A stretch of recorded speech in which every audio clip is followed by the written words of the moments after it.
শীতের সকাল মানে মায়ের হাতের ধোয়া ওঠা গরম গরম ফুলকো চিতই পিঠা। সেই দিনগুলোর কথা খুব বেশি মনে পড়ে। মায়ের কথা অনেক বেশি মনে পড়ে। আমার মায়ের জন্য সবাই দোয়া করবেন, তিনি যেন জান্নাতবাসী হন। সো হ্যালো এভরিওয়ান, আসসালামু আলাইকুম, welcome to my new another video. তো এখানে সকালে গরম গরম ফুলকো চিতই পিঠা বানাচ্ছিলাম।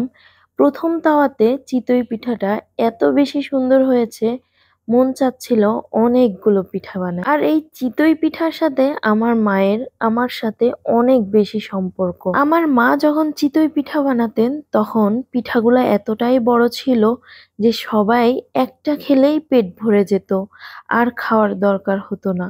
কিন্তু এখন আমরা ওই যে 5 সাজের মধ্যে পিঠাটা বানিয়ে তারপরে দুধে ভিজিয়ে হয়তো খাই, না হলে মাংস দিয়ে খাই।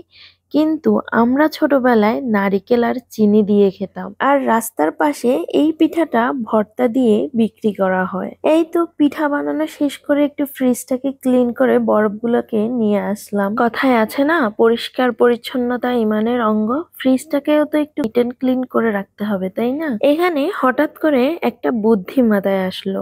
ভাতটা ছিল অল্প একটু, সকাল সকাল একটু গরম করে নিলাম। তো তখন ওইটাকে আর মার না পাশিয়ে ঝাঁপির মধ্যে এইভাবে ঢেলে দিলাম। এইভাবে কিন্তু ভাতটা অনেক বেশি ঝরঝরা হয়। আর নতুন অবস্থায় যারা ভাত মার গালতে পারে না তাদের জন্য অনেক সহজ হবে বিষয়টা। এরপরে এখানে একটা কক মুরগি আমি কেটে ধুয়ে বেছে তারপরে পেঁয়াজটাকে আগে লাল করে ভেজে নিয়েছি। এরপরে আমি মাংসগুলো দিয়ে দিয়েছি।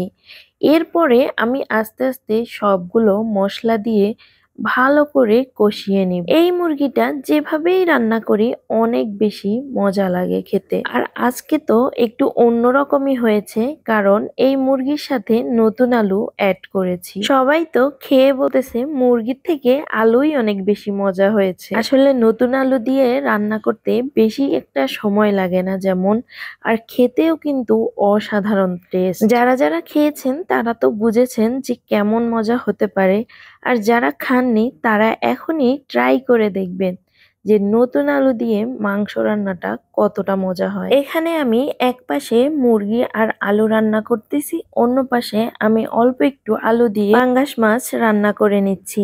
একটা তরকারি দিয়ে খেতে কেমন জানি লাগে, তাই অন্য আরেকটা তরকারি করে নিলাম। এইগুলোই ছিল আজকে দুপুরের রান্না বান্না। খাওয়া দাওয়া শেষে এখানে সন্ধ্যাবেলা নাস্তা বানাতে চলে আসছি। তো আজকে আর কিছুই করিনি, 2 কাপ চা বানিয়েছি আর বিস্কিট তো ছিল। 1 কাপ আমার জামাইকে দিয়ে এসেছি, সে তো সন্ধ্যাবেলায় অনেক বেশি ব্যস্ত থাকে, তাই তাকে তার ডেস্কে দিয়ে এসেছি। আর আমি একা একাই চা খাচ্ছি আর আনমনে কোথায় যেন হারিয়ে যাচ্ছি। তো আজকে আমার স্মৃতির পাতা এখানেই শেষ করতেছি। এরপরে অন্য আরেকটা ভিডিও নিয়ে আপনাদের মাঝে আবার চলে আসবো।